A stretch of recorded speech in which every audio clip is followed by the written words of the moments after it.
La Guerra de Vietnam fue uno de los conflictos más intensos de la Guerra Fría. En medio de selvas densas, helicópteros sobrevolando el horizonte y explosiones que iluminaban el cielo con fuego y humo. Vietnam del Norte, apoyado por potencias comunistas, se enfrentó a Vietnam del Sur, respaldado por Estados Unidos, en una lucha que no solo marcó el destino del país asiático y culminó con su unificación bajo un gobierno comunista en 1975, sino que también representó una derrota estratégica y política para Estados Unidos. Si quieres entender de verdad por qué estallan las guerras y qué mentalidades mueven los hilos del poder, suscríbete a Historias y Guerras y acompáñanos en cada análisis. El crisol de la Guerra Fría en el sudeste asiático. La Guerra de Vietnam no fue simplemente una guerra civil localizada en una selva remota. Fue un conflicto brutal que abarcó 2 décadas enteras, desde 1955 hasta 1975, y que definió una era de turbulencia global sin precedentes. Este fue el teatro principal de la confrontación ideológica de la Guerra Fría, un coliseo donde el bloque comunista y las democracias liberales occidentales midieron sus fuerzas hasta las últimas consecuencias. Lo que comenzó como un legítimo grito anticolonial contra el imperio francés, pronto se metamorfoseó en una compleja y sangrienta amalgama de guerra convencional, insurgencia guerrillera implacable y un bombardeo estratégico que oscureció los cielos. Fue un desafío monumental que puso a prueba los límites del poder militar estadounidense y la inquebrantable resiliencia del nacionalismo vietnamita. Para comprender este conflicto en su totalidad, debemos mirar la profunda asimetría que lo definió. Por un lado, Estados Unidos desplegaba una superioridad tecnológica abrumadora y una potencia de fuego masiva, cimentada en la fría doctrina de la guerra de desgaste. Por otro lado, la República Democrática de Vietnam en el norte, junto a su insurgencia armada en el sur, el letal Frente de Liberación Nacional, o Viet Cong, ejecutaba una estrategia impecable de guerra popular, conocida como Dao Tran. Esta doctrina no se limitaba a disparar balas. Integraba la movilización política y diplomática para neutralizar la ventaja material de su enemigo, usando el tiempo, el intrincado terreno selvático y la lenta erosión de la voluntad política del adversario a su favor. La victoria final de las fuerzas comunistas no solo unificó a la nación bajo un régimen socialista, sino que precipitó una crisis humanitaria sin precedentes. Alteró irreversiblemente la política exterior estadounidense y dejó cicatrices ambientales imborrables. Capítulo 1. Génesis del conflicto y la partición política. Las raíces de esta carnicería se hunden en el colapso del colonialismo francés en Indochina.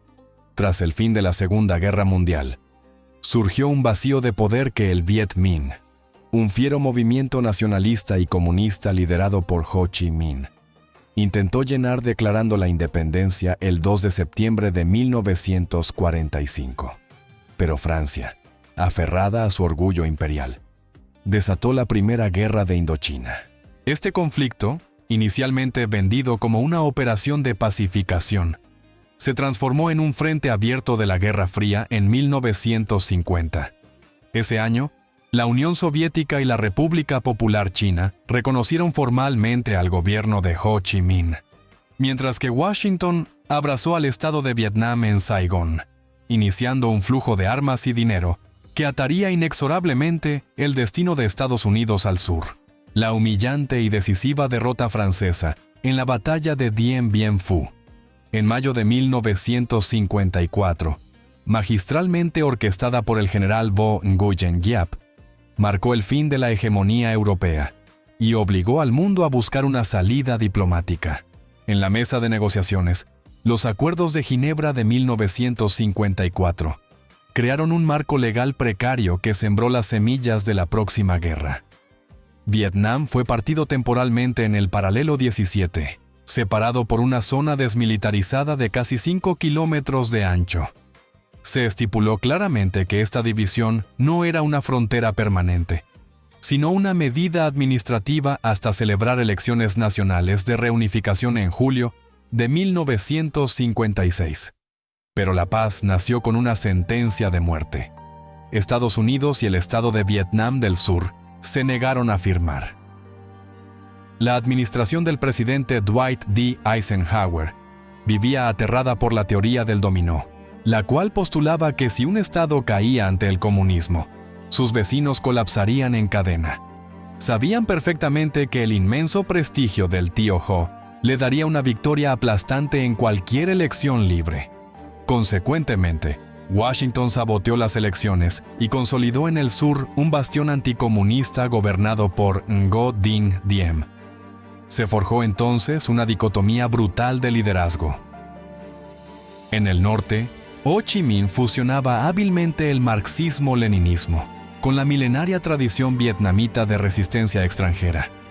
Cultivando una imagen de austeridad, implementó brutales reformas agrarias, pero mantuvo una cohesión de hierro mediante un liderazgo colectivo junto a figuras como el general Giap y Le Duan. El norte podía sangrar, pero no se fracturaría políticamente. En el sur, Diem, un católico elitista en un país profundamente budista, gobernaba con autoritarismo y un descarado nepotismo centrado en su hermano Ngo Dinh Nhu. Su negativa a reformar el campo alienó a las masas rurales. Finalmente, la despiadada represión de la crisis budista en 1963, con asaltos a pagodas y arrestos masivos, destruyó su gobierno. Washington, reconociendo que Diem era ya un obstáculo, dio luz verde a un golpe militar que terminó con su asesinato en noviembre de ese año, sumiendo al sur en una espiral de caos y juntas militares inestables. Capítulo 2. Escalada militar y la asimetría doctrinal. Hanoi olió la debilidad y escaló la insurgencia, canalizando hombres y armas hacia el sur a través de la clandestina ruta Ho Chi Minh, una arteria vital que serpenteaba por Laos y Camboya. Estados Unidos, desesperado por intervenir, encontró su excusa perfecta en agosto de 1964 con el incidente del Golfo de Tonkin. Se denunció que patrulleras norvietnamitas habían atacado destructores estadounidenses, aunque la historia demostraría que el segundo ataque fue un espejismo fruto de radares defectuosos y nerviosismo. La administración de Lyndon B. Johnson lo usó para aprobar la resolución del Golfo de Tonkin. Sin una declaración formal de guerra, Johnson obtuvo poderes casi absolutos. La guerra se americanizó. Para 1965, se desató la campaña de bombardeo aéreo Rolling Thunder, y las botas estadounidenses tocaron el suelo selvático, escalando exponencialmente hasta alcanzar un máximo de 543,000 soldados en 1969. En las espesas selvas chocaron dos doctrinas militares incompatibles. El general estadounidense William Westmoreland creía ciegamente en el desgaste tecnológico. Sus misiones de búsqueda y destrucción utilizaban enjambres de helicópteros Huey para cazar guerrilleros en zonas remotas y aniquilarlos con artillería masiva. El territorio no importaba. El éxito se medía en sangre, a través del recuento de cadáveres, o body count. Este enfoque métrico fue un fracaso absoluto. Los comandantes inflaban las cifras, la línea entre civil y combatiente desapareció en las zonas de fuego libre, y la población a la que debían proteger se volvió en su contra. Además, los analistas del Pentágono creían en un punto de cruce matemático, donde las bajas enemigas superarían su capacidad de reemplazo.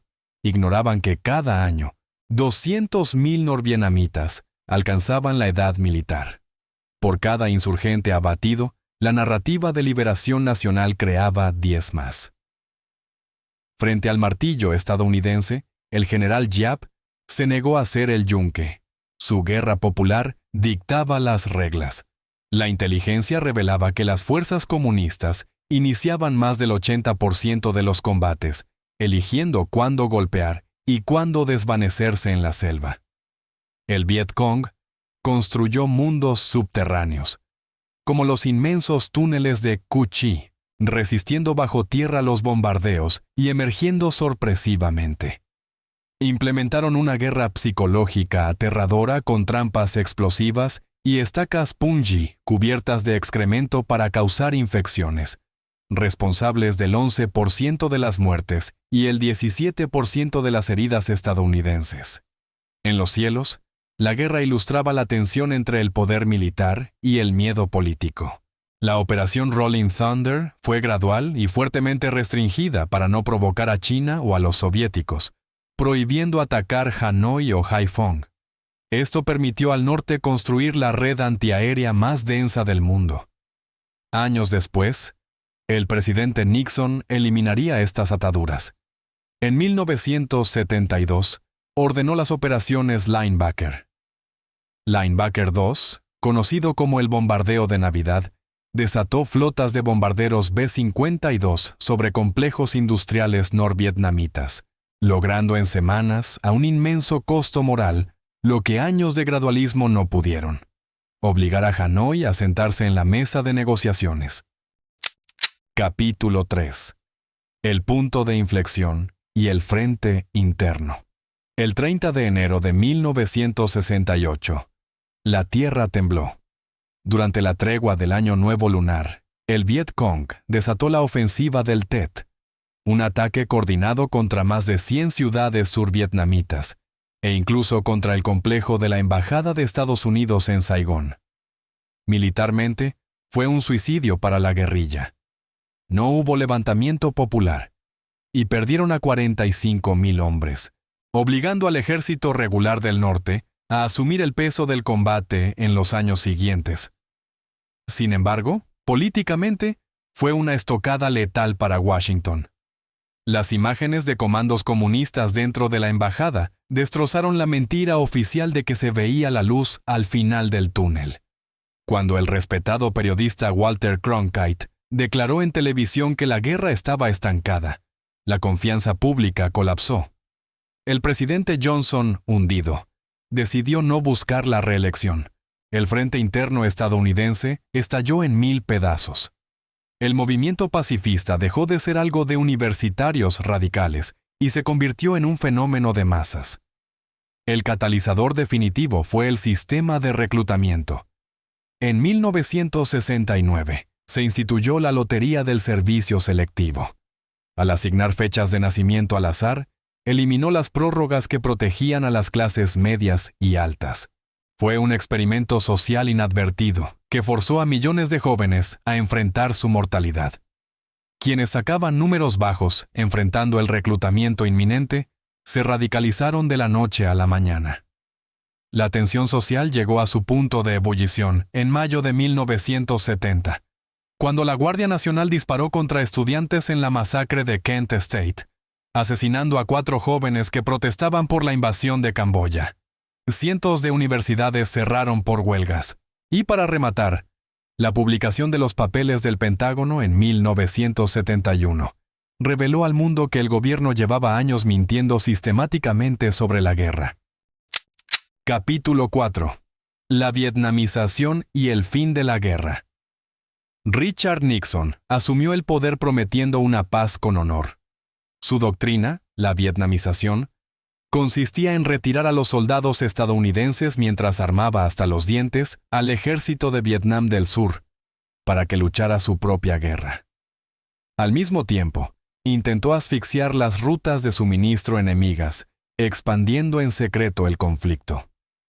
Entre 1969 y 70, la Operación Menú arrojó más de 108,000 toneladas de bombas sobre las bases norvietnamitas en la neutral Camboya, desestabilizando al país y abriendo las puertas del infierno a los genocidas Khmeres rojos.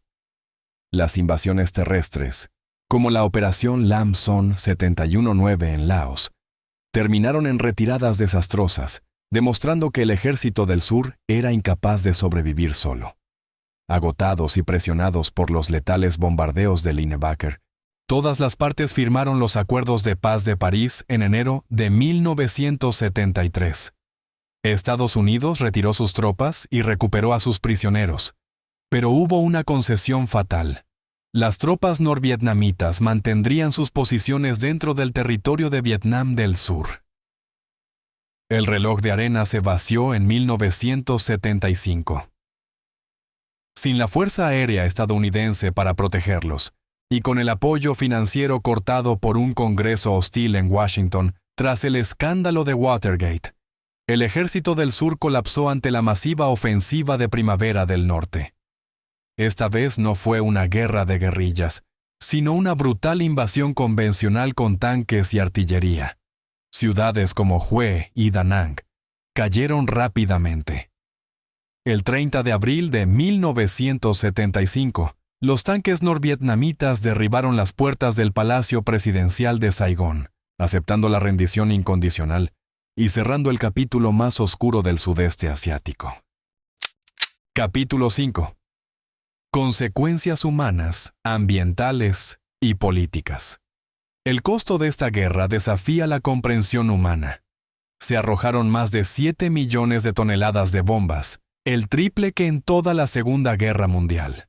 Murieron 58.220 estadounidenses, cerca de 1.100.000 combatientes comunistas, 250.000 soldados del sur y hasta 2 millones de civiles.